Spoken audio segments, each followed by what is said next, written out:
अस्सलामु अलैकुम नाज़रीन, आप सभी का SK एजुकेशन क्लासेस में खैर मकदम है। आप सभी उम्मीद करता हूँ बखैर आफ़ियत से होंगे। प्यारे बच्चों, आज हम आपके लिए शशम जमात की निसाब से एक और सबक लेकर आपके लिए हाज़िर हुए हैं। इस सबक का नाम है गांधी जी। प्यारे बच्चों, इस सबक में हमें गांधी जी के बारे में जानने को काफ़ी कुछ बातें हासिल होंगी। गांधी जी का अखलाक, गांधी जी की नसीहतें इस सबक में हमें जानने को मिलेंगी। प्यारे बच्चों, आप जानते ही हैं हमारे मुल्क को अंग्रेज़ों से आज़ादी दिलाने के लिए कई लोगों ने जानें दी हैं, कई लोगों ने कठिन मेहनतें की हैं और उन मेहनतों का रंग ये है कि आज हमारा मुल्क अंग्रेज़ों से आज़ाद है। गांधी जी ने हमारे मुल्क की आज़ादी के लिए जो रहनुमाई की है वो भी काबिल तारीफ़ है। तो प्यारे बच्चों, आज हम पढ़ेंगे गांधी जी के बारे में एक किस्सा जो कि मुसन्निफ़ ने अपनी ज़बान में लिखा है। तो बिना वक्त गवाए शुरू करते हैं हम आज का सबक। गांधी जी। सन 1921 का ज़िक्र है। मैं LLB का तालिब इल्म था। गांधी जी मेरे वतन मेरठ में तशरीफ़ लाए। मुझे उनसे मिलने का बड़ा शौक़ था। आखिर मेरी आरज़ू बर आई और मुझे उनकी खिदमत में हाज़िर होने का मौका मिल गया। मुसन्निफ़ बता रहे हैं कि ये वाक़या है सन 1921 का, यानी कि मुल्क की आज़ादी से भी 20-25 साल पहले का ये वाक़या है, जब मुसन्निफ़ LLB के तालिब इल्म थे। तालिब इल्म मतलब विद्यार्थी, स्टूडेंट। LLB का मतलब होता है वकालत की पढ़ाई। इसका मतलब मुसन्निफ़ उस वक्त क्या कर रहे थे? वकालत की पढ़ाई कर रहे थे। तो मुसन्निफ़ फरमाते हैं कि उस 1921 के दौर में गांधी जी उनके शहर मेरठ में आए थे और मुसन्निफ़ को गांधी जी से मिलने का बड़ा शौक़ था। शौक़ यानी इश्तियाक होना या मिलने की तमन्ना थी। और आखिर उनकी आरज़ू बर आई। आरज़ू बर आना मतलब उम्मीद पूरी हो जाना। तो आखिर उनकी उम्मीद पूरी हुई और उनको गांधी जी से मिलने का मौका मिल गया।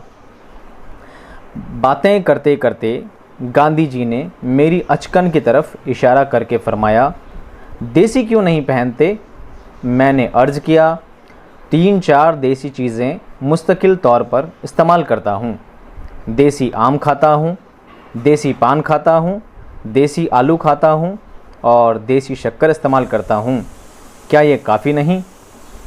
जब गांधी जी से मिलने का मुसन्निफ़ को शर्फ़ हासिल हुआ तो मुसन्निफ़ कहते हैं कि बातें करते करते गांधी जी ने इशारा करते हुए कहा कि अचकन की तरफ इशारा करते हुए बोला कि देसी क्यों नहीं पहनते? अचकन कहते हैं बेटा एक कुर्ते जैसी ही चीज़ होती है। कुर्ता और शेरवानी जैसा ही एक लिबास हुआ करता है जिसे अचकन नाम दिया जाता है। ये विदेशी टाइप का था, कुछ ज़्यादा स्टाइलिश या बेहतरीन था। तो गांधी जी ने उसकी तरफ इशारा करके बोला कि आप देसी क्यों नहीं पहनते? क्योंकि गांधी जी चाहते थे हर चीज़ खादी की बनी हो और देसी चीज़ें इस्तेमाल की जाए ताकि इससे हमारे देश को तरक्की मिले और हमारी देसी चीज़ों को फ़रोग़ मिले। तो मुसन्निफ़ ने इस बात का इस तरह जवाब दिया कि मैं काफ़ी चीज़ें मुस्तकिल तौर पर देसी ही इस्तेमाल करता हूँ। मुस्तकिल का मतलब लगातार या हमेशा। जैसे देसी आम खाता हूँ, देसी पान खाता हूँ, देसी आलू खाता हूँ और देसी शक्कर ही खाता हूँ। क्या ये काफ़ी नहीं है? मैं इतनी सारी चीज़ें देसी इस्तेमाल करता हूँ। गांधी जी ने बड़े ज़ोर से कहा लगाया। कहा कहते हैं बहुत ज़ोर से हंसने को, ठट्ठा मारने को। तब तो आपके लिए देसी कपड़ा पहनना और भी आसान है। एक ही देसी चीज़ का तो और इजाफ़ा होगा। इजाफ़ा मतलब बढ़ोतरी। एक ही चीज़ बढ़ेगी। इतनी चीज़ें तो आप पहले ही इस्तेमाल करते हो, तो एक चीज़ और बढ़ा लो। इस बात पर गांधी जी बहुत ज़ोर से हंस दिए और मुस्कुरा दिए। उसके बाद मुतअद्दिद बार कई बरस के वक्फ़े से मुझे गांधी जी की खिदमत में हाज़िर होने का मौका मिला। मुतअद्दिद यानी कई संख्या में, कई बार। तो कई बार ऐसा हुआ कि कई बरस तक मुझे कई बार गांधी जी से मिलने का मौका मिला। खिदमत में हाज़िर होना मतलब उनसे मिलने का मौका मिलना।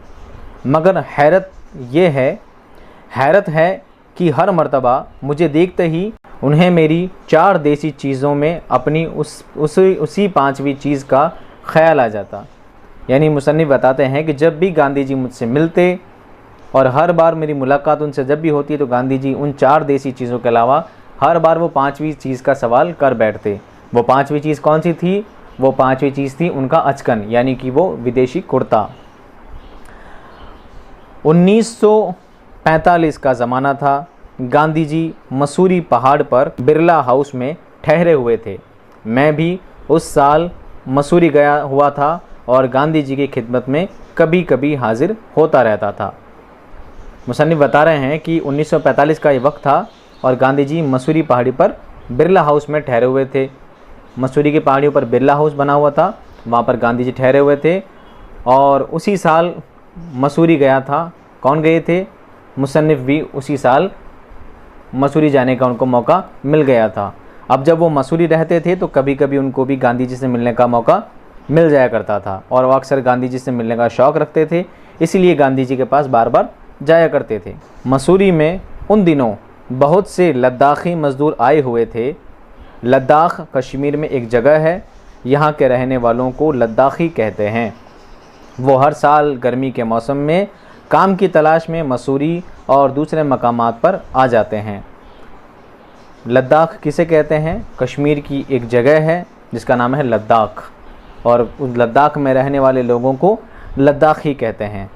तो ये लोग काम की तलाश में हर साल गर्मी के मौसम में मसूरी और इस साइड इस तरफ आया करते थे। ये सब के सब या उनमें से ज़्यादातर मुसलमान थे। तो जो लद्दाख से आया करते थे वो लोग कौन थे? ज़्यादातर मुसलमान थे। ये बात आप भी जानते हैं, कश्मीर का जो इलाका है वहाँ पर मुसलमान बहुत ज़्यादा होते हैं।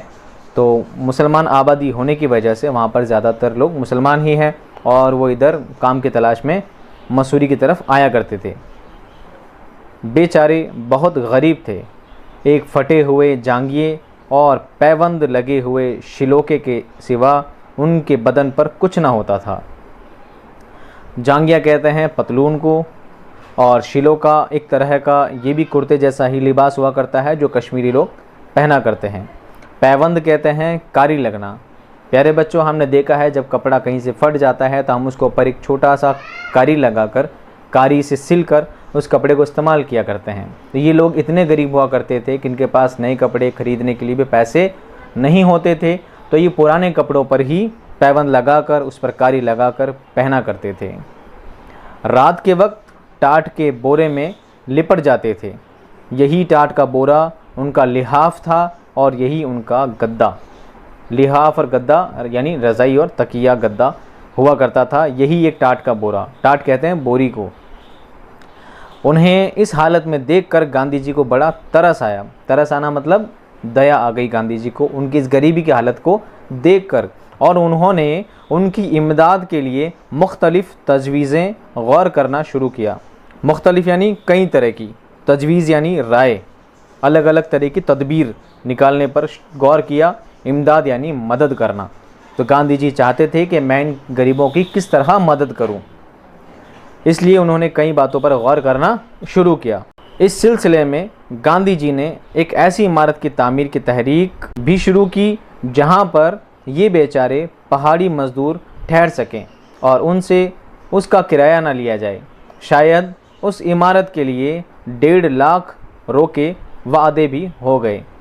गांधी जी ने उन गरीबों की मदद करने के लिए सोचा कि इनके लिए एक बिल्डिंग बनवाई जाए, एक भवन बनवाया जाए, एक इमारत बनवाई जाए जहां पर ये लोग आराम से पुरसुकून रह सकें और इनसे किसी भी तरह का किराया बाड़ा कुछ वसूल ना किया जाए। उनकी मदद के लिए गांधी जी ने ये कदम उठाया और करीब 1.5 लाख रुपए गांधी जी ने मदद के तौर पर इधर उधर से इकट्ठा भी कर लिए थे। एक दिन मैं बैठा हुआ था, मैं का मतलब कौन बैठे हुए थे? मुसन्निफ बैठे हुए थे। तो एक दिन मैं बैठा हुआ था कि ये जिक्र चला कि उस इमारत का नाम क्या रखा जाए। कई नाम तजवीज़ हुए, तजवीज़ मतलब राय मशवरा हुए, मगर गांधी जी को कोई नाम पसंद न आया। आखिर फैसला हुआ कि उसे धर्मशाला कहा जाए। जब गांधी जी ने भवन बनवाने की तैयारी की तो ये भी सोचा कि उस भवन का कुछ नाम, उस इमारत का कुछ नाम भी रखा जाए। तो सब ने अपनी अपनी राय दी, किसी ने क्या नाम बताया, किसी ने क्या नाम बताया, पर गांधी जी को किसी की भी कोई राय पसंद नहीं आई और कोई भी नाम उनको पसंद नहीं आया। फिर आखिरकार ये फ़ैसला हुआ, सब ने मिलकर ये फ़ैसला किया कि उस इमारत का नाम धर्मशाला रखा जाए।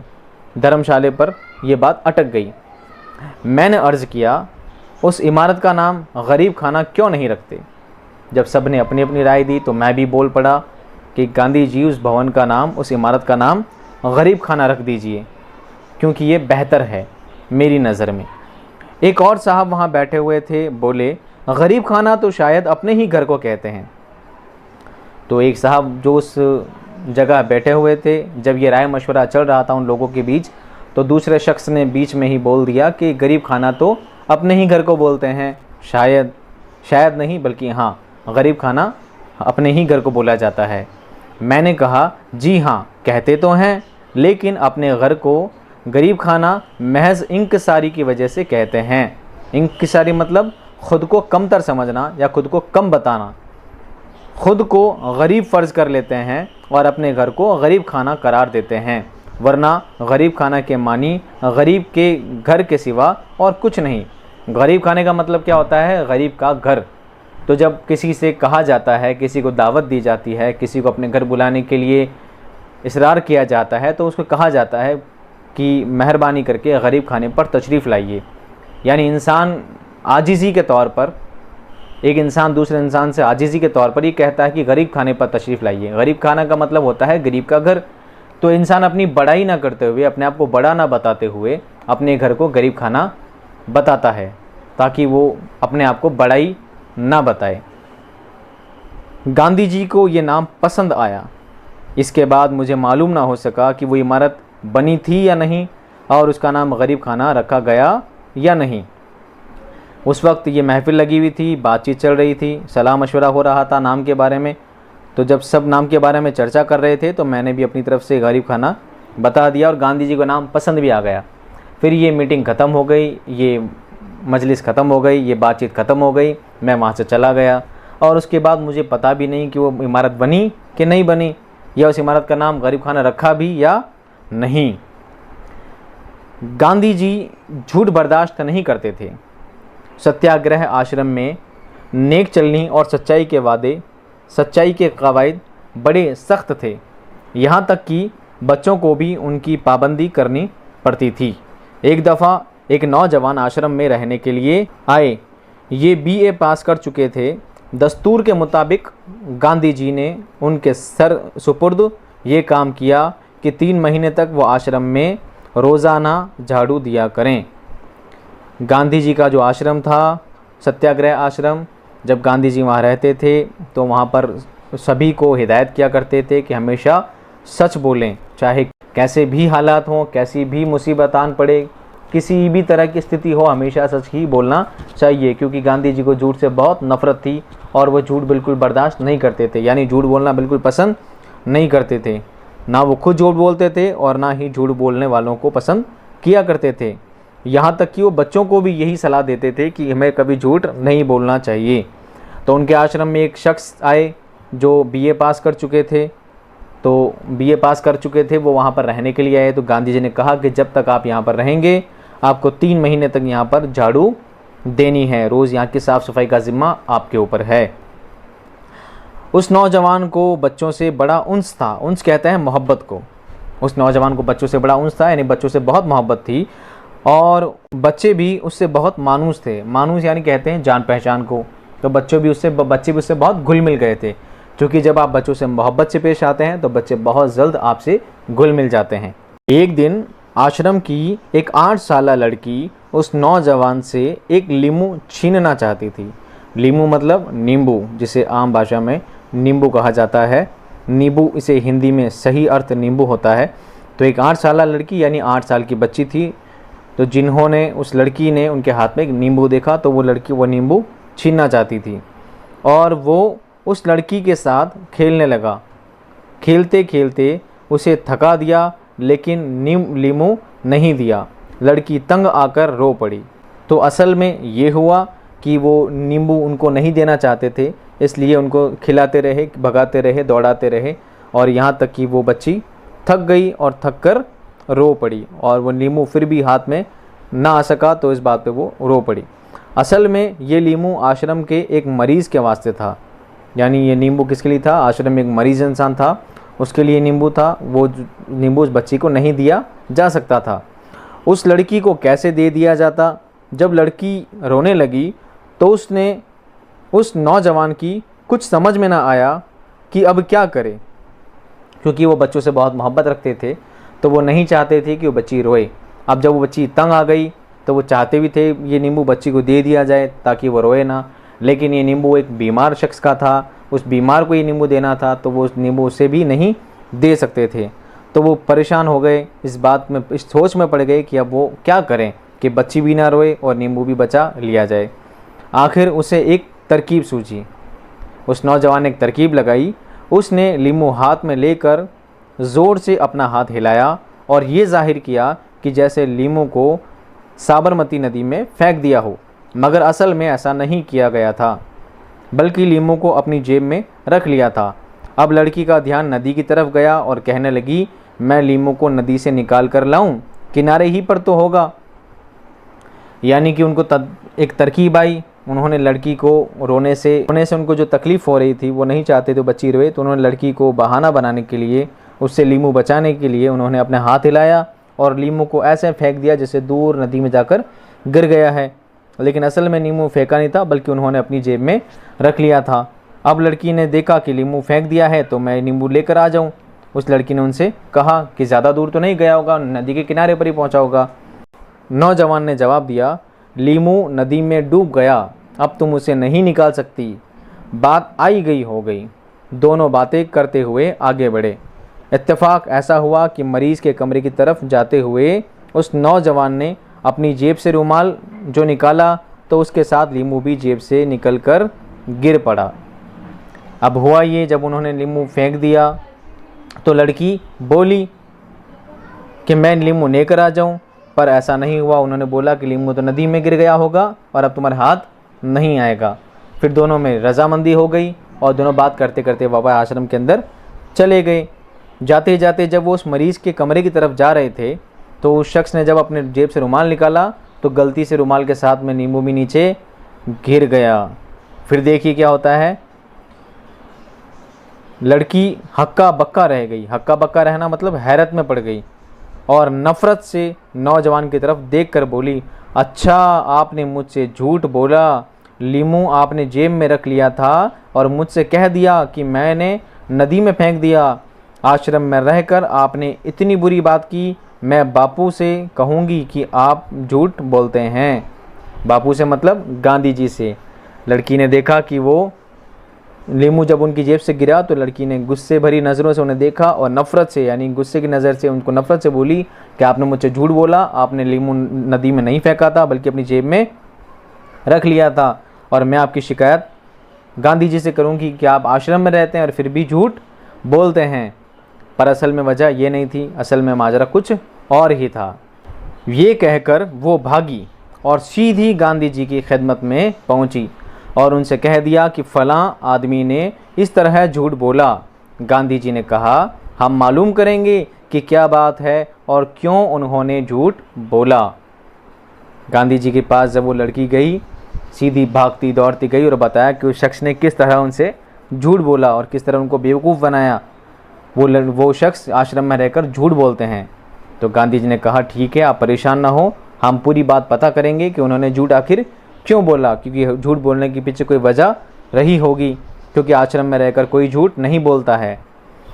शाम को दुआ के बाद गांधी जी ने उस नौजवान को बुलाया और उससे पूछा कि क्या बात थी। उसने सारा किस्सा सुना दिया और कहा ये सब मजाक था। जब शाम हुई तो गांधी जी ने शाम को उस शख्स को बुलाया और बोला कि आपने उस बच्ची से झूठ क्यों बोला, आपको झूठ आश्रम में रहकर नहीं बोलना चाहिए था।